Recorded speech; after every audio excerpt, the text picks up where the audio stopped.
In this video, we are going to study about a very important property of material that is called elasticity. See, every material found in nature, it will consist of atoms and molecules. So when you apply any force on those material, it will always get deformed. Since it consists of atoms and molecule, so if you apply any force from outside, those atoms and molecule, their position will get displaced. Those atoms and molecule, they will get displaced from their original position, and once they get displaced from their original position, then that is deformation. The bodies get deformed. Yes, you may have a case where deformation is very small. It may be so small that you may not be able to observe it with your naked eye, right? So you can say deformation is so small that it cannot be observed. We cannot observe it. But that does not mean deformation has not taken place. Deformation does take place when you apply any force from outside. The molecules, atoms and molecules which forms the material, or you can say constituent particles which forms the material, they get displaced from their position. They get displaced from their position. So what happens when they get displaced from their positions? See, you have certain material, or in most of the material what you have is those atoms and molecules, they are lying in equilibrium. They are atoms and molecules, they possess a shape such that the material in fact takes a shape such that the atoms and molecule which forms that material, they lie in stable equilibrium. They lie in equilibrium which is stable. When we call equilibrium to be stable, what I am saying is the material consists of the particles. Material consists of the particles which are lying in stable equilibrium quite often. Quite often the material which consists of the particles, they lie in stable equilibrium. Stable equilibrium means what? See, a particle is said to be in stable equilibrium if you displace that particle from equilibrium position, it has got a tendency to regain its equilibrium. See, there are three kinds of equilibrium in mechanics.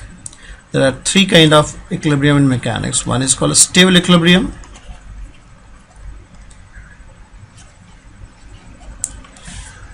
The other is called unstable equilibrium. Though we will study all these things in simple harmonic motion.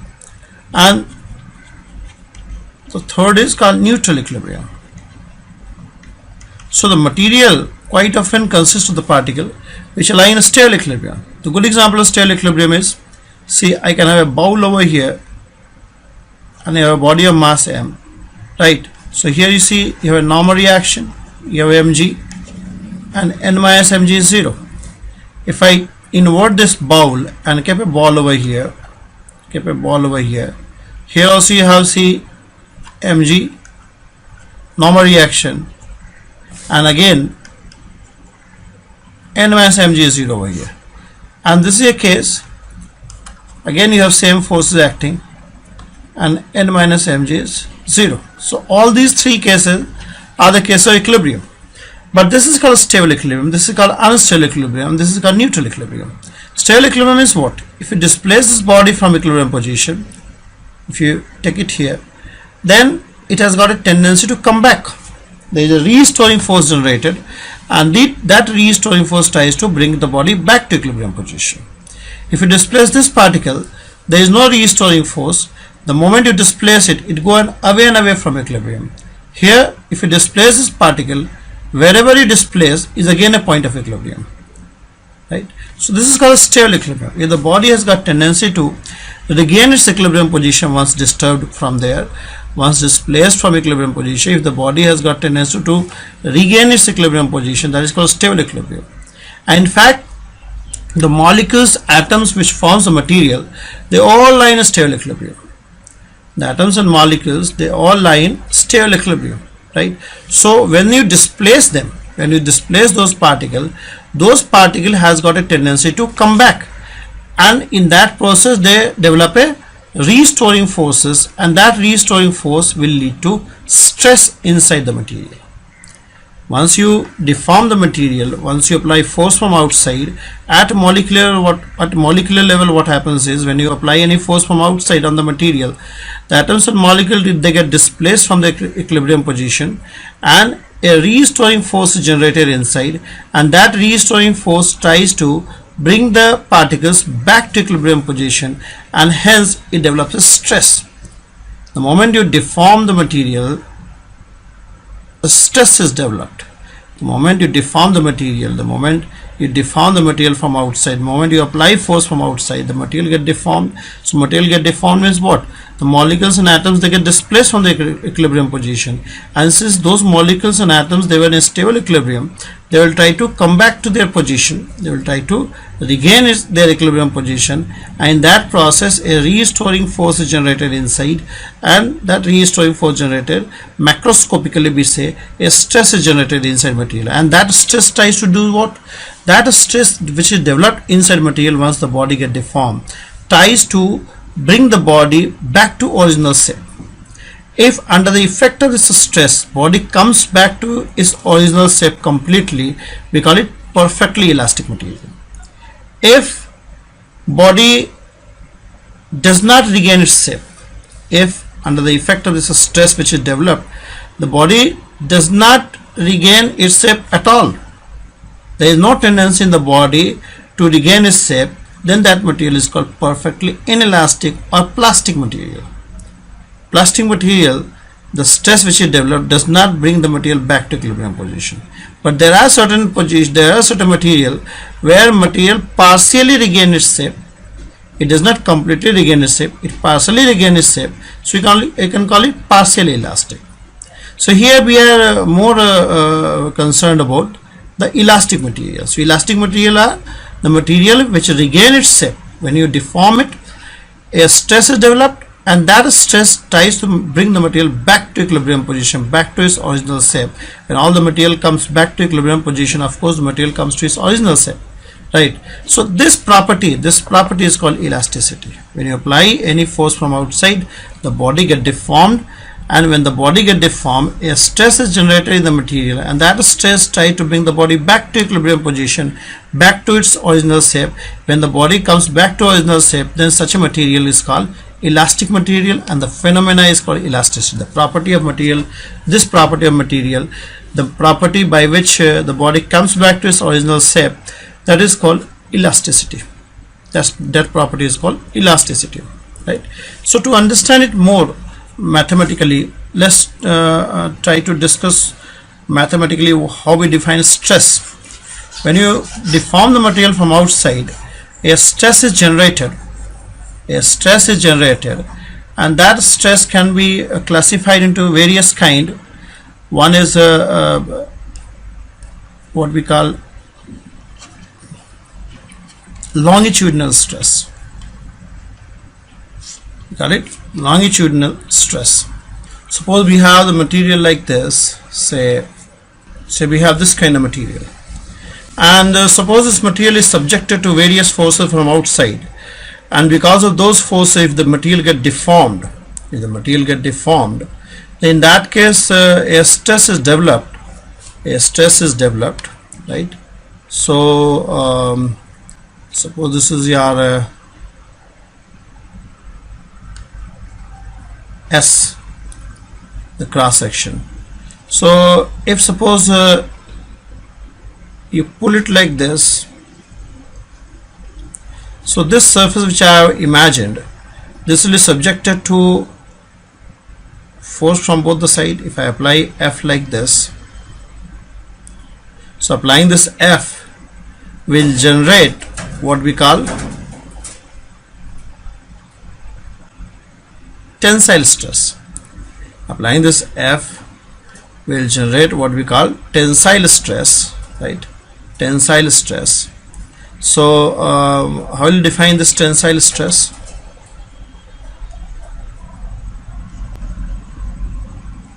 It will be defined as we can take the component tensile stress on this surface is defined as, we can take the component of F which is normal to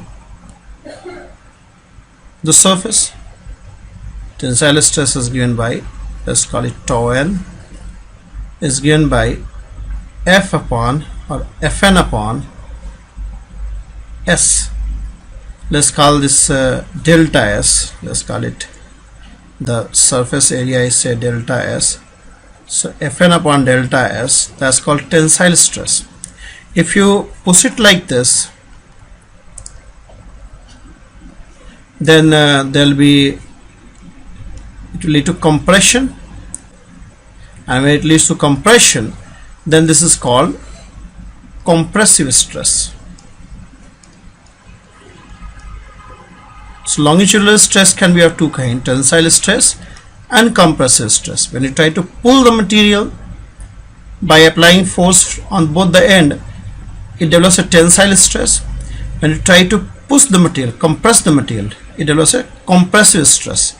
And both the case, tensile and compressive stress, that will be given by the component of force which is perpendicular to the surface upon the area of the surface, area of the cross section, right? Similarly, you may have this force may have a component which is parallel to the surface. F may have a component which is parallel to the surface, let's call it F tau. So if you have a component of force which is parallel to the surface called F tau, then this F tau upon delta S is called shearing stress. You got it? Shearing stress. This is called shearing stress. For example, if suppose we have this kind of surface and we apply force like this, and suppose we hold this part, we jam this part, we constrain this part, and we apply force parallel to the surface, it will have tendency to bend the surface like this, right? Then this force upon area of this material, that's called shearing stress. That's called shearing stress. Alright, so you understand what is tensile stress versus shearing stress. Tensile is, see, longitudinal stress is all about stretching the material or compressing the material, right? And shear is like sideways deflection. If you apply force like this and you just jam this part, you do not allow this to move, it can lead to bending of this area surface, and that's called shear stress. Shear stress. All right, that's called shear stress. All right. Then there is one more thing which is called volume stress. See, if you have a three-dimensional material in three dimension like this, and you apply force from all sides. For example, if you put any body in a liquid, when you put any body in a liquid, what happens? Then force acts from all direction. Force acts from all direction. Force is exerted by the fluid from all direction. Then if I take a very small surface over here, say call it delta S, then this force acting on this delta, force acting per unit area, this force acting per unit area, that will give F by delta S, that's called volume stress. Force acting on the body per unit area, that's called volume stress. That is called volume stress. All right. So these are the three kind of stress. You have longitudinal stress, you have the shear stress, and you have the volume stress. It's called volume stress. You have these three kind of stresses. All right. Getting a point? And each of these stress give rise to change in the dimension of the material, and that change in dimension can be studied by introducing a new physical quantity which is called strain. That's called strain. See, this longitudinal stress will lead to change in length. Longitudinal stress will lead to change in length of the material, right? If you compress or stretch it, the length will change. So this longitudinal stress will lead to what we call longitudinal strain, and that longitudinal strain can be written as change in length which is caused by this longitudinal stress upon original length. That's called longitudinal strain. Longitudinal strain. All right. When you apply force sideways on a surface, then suppose it undergoes a displacement, say by distance x, and suppose this height is h, then the shear stress lead to shear strain. It leads to shear strain, and that is given by x upon h. The x is the amount of displacement in the upper layer, and h is the height. H is the distance between upper layer and the fixed lower layer, right? So x by h is the shear strain, and this volume stress will lead to what you call volume strain. This leads to volume strain, and that is given by change in volume produced by this volume stress upon original volume, right? So this is all about stress and strain. Stress and strain. Understand the longitudinal stress and longitudinal strain, volume stress and volume strain, shear stress and shear strain, right? In next video, I will talk about the relation between these stresses and strains.